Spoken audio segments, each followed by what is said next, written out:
but not only that, I mean, beating one of the greatest of all time to get it done. Just what's the emotion like for you right now? Man, it's a true testimony of an underdog. Man, I lasted the first fight with Demetrius Johnson 2 minutes and 36 seconds. And I felt like I was going that way that very first round too. When those calf kicks, man, really I couldn't plant, and I was forced to switch southpaw, but it actually helped me. And before all this, like I said, in order for me to beat Demetrius, it had to do with distance, timing, and composure. And that's exactly how we took this fight. You know, I took this fight. He got to my legs, and that was okay. I wanted Demetrius to work, and man, this is surreal, man. This is surreal. This is a kid who grew up. Who was born, 10 miles away from the Staples Center, the ghetto streets of South Central LA, to Mexican immigrants, to being an Olympic champion at the age of 21. My mother wasn't able to go to the Olympics due to her citizenship status, to her becoming a U.S. citizen about 8 years ago, and then me now, 10 years later, being an Olympic champion, now carrying UFC belt. It really is a dream come true. On August 19th, I became the youngest in history to ever win an Olympic gold medal. And on August 4th, I defeated the man, the myth, the legend, Demetrius Johnson, and it feels super good. You touched on it, but what was going through your mind that first round? I mean, you're flopping around out there, struggling to stand. I think, all of us kind of thought, oh God, how's he ever going to come back from this? So what's going through your mind? It's the love to win, but I think more importantly is hating to lose, man. I hate second place. I absolutely hate second place with a passion. And losing to Demetrius Johnson the first in a devastating fashion, that only motivated me. That put a chip on my shoulder, as you guys heard Captain America say. I says, man, Henry needed a chip on his shoulders. And because of defeat, I was able to fall in love with the sport of mixed martial arts even more so. Because, man, now there's a challenge. There's a guy on top of me. There's a guy that has a belt, and he's smiling, and I'm over there looking up at him like, damn, shaking his hand. And now, man, I feel like, God, I can rest, I can sleep. I had 3 goals in my life when I was 17 years old. I remember reading the book, Rich Dad, Poor Dad. And I remember writing my goals down. And my number 1 goal in life was just to be a good husband and a good father someday. That was number 1, as a 17-year-old kid. Number 2 was to be an Olympic champion, was to be the best in the world in the sport that I just love. And then number 3 was to be a UFC champion. And I've done 2 out of the 3. Probably harder than ever. It might be hard being a good husband and a good dad, but so we got Bachelor's next. The Bachelor's next, baby. Bring them out. Henry, how good did it feel to go back to your wrestling over here, man? It's just to get back to your roots. Sorry? I didn't mean to. No, I just want to ask one last question if I could. Before you said that you wanted to, that you would grant Mighty Mouse a rematch if you beat him, because he is such a great champion. But afterwards, you immediately say, let's go up and do that. Give me an idea why you think the move up to 135 is the right move. Because, man, look, if you guys watch my fight, man, look how much bigger I am than Demetrius Johnson. I was watching the highlights. I'm a tank, man. I can easily fill up in 235 pounds and feel good. And the other reason, too, they've always talked about TJ and AJ's super fight. They neglected Henry Cejudo in the promos. They neglected Henry Cejudo in practically everything. And I get it, because America's all about winners. And I get it. But now that I'm the winner, I'm asking. I'm an Olympic champ. I'm a UFC champ. And now I'm asking to be a triple champ. Forget about the champ. I want to be a triple champ, man. Allow me to go up 235 pounds. Allow me to face TJ Dillashaw. If he wants to come down, we can talk. I'd rather go up. I want to make history. All right, Henry, I was asking you about your wrestling, just getting back to that. You took him down early in the first fight, he got right back up. A couple times early tonight, he did the same thing. It was like you were wrestling a fish out there, how fast he got off the Yeah, a lot of that, I credit his scrambling. I wasn't expecting Demetrius to do a lot of these significant rolls, these Grammys and things of that matter. And, he did that, which surprised me. Again, man, when you fight Demetrius Johnson, he's very small, he's very squirmy.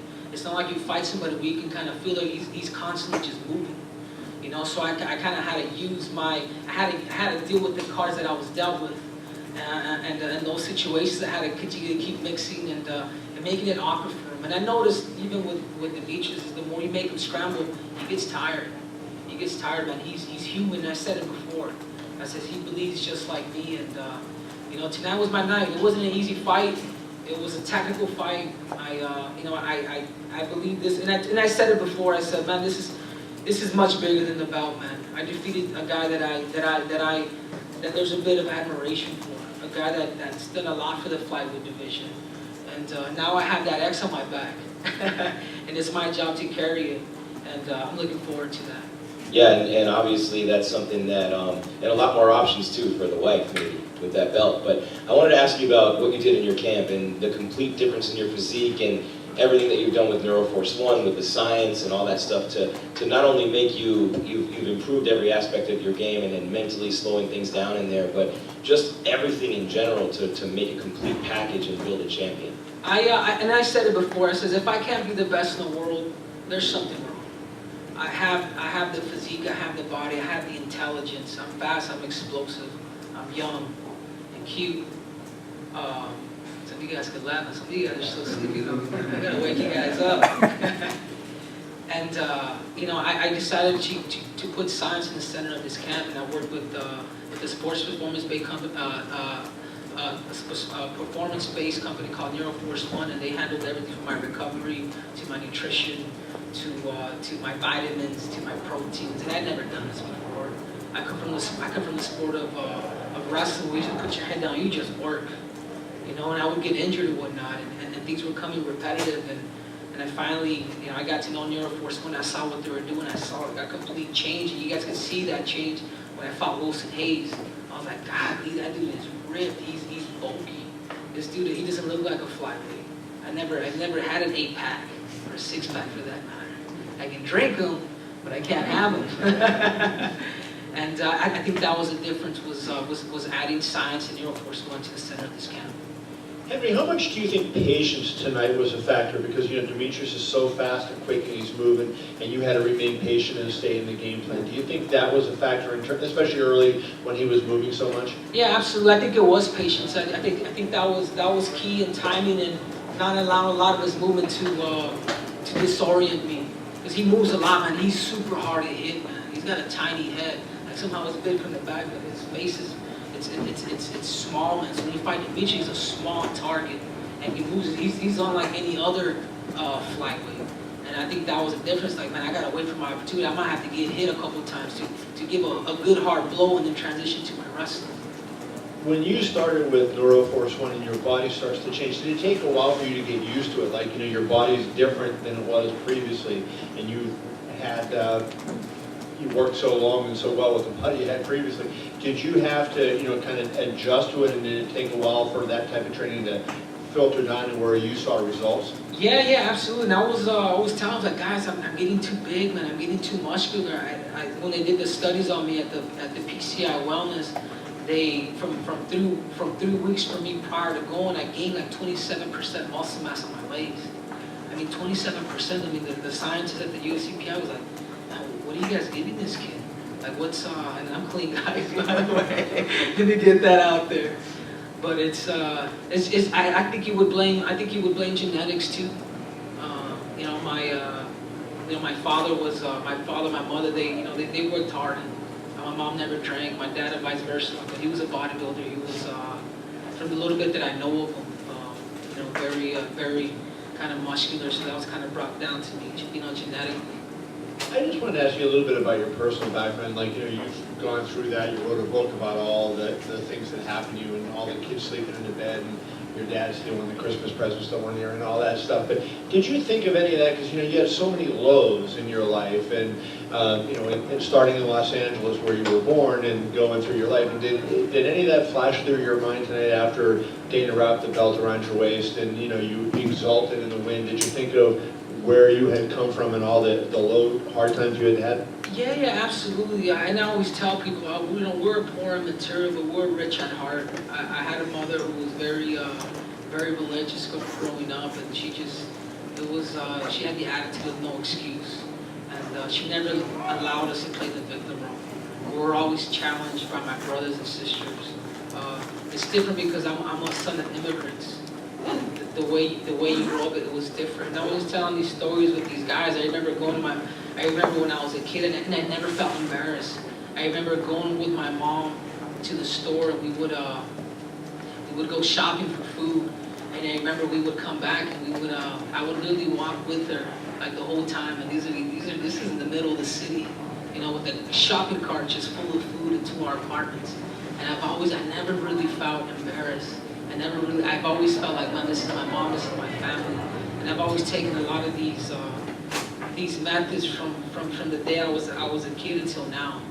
You know, and it's just awesome to be able to see what hard work, what dedication, what the mindset of an immigrant can do to a kid, son of immigrants, to the stardom, man, to being on top of the world again, to shocking the world 10 years later, man, from the age of 21 and now 31, you know, beating the pound-for-pound best fighter in history.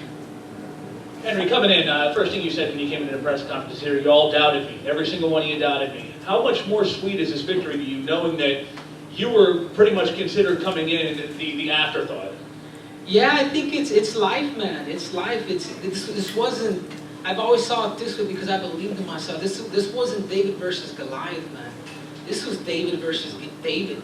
That's the way I saw it. I know a lot of you guys saw, you know, David versus Goliath or somewhere along those lines. But I had a team that believed in me. I believed in myself. The mindset of being a winner never left me. It really never did it, man. It couldn't.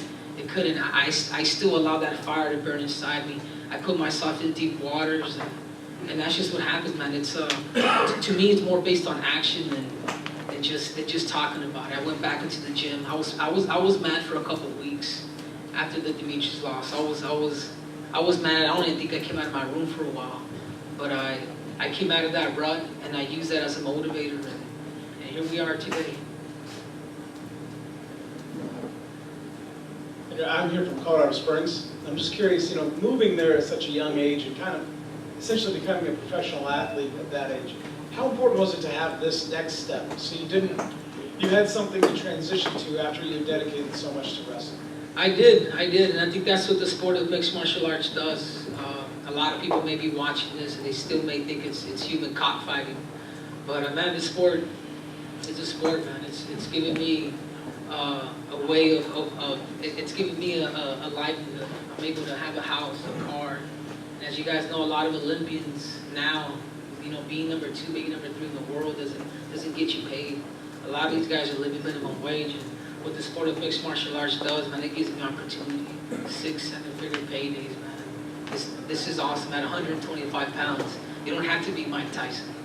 You know, I'm doing this at 125 pounds, and that's beautiful. Henry, right here. As a Hispanic American, since King, we haven't had a champion. What does it mean that you're the face of the Hispanic market now in the UFC? I think so, man. I may not be probably not as cute as De La Hoya, but it feels good. It feels good. It feels good to carry that torch, man. It really does. It feels good.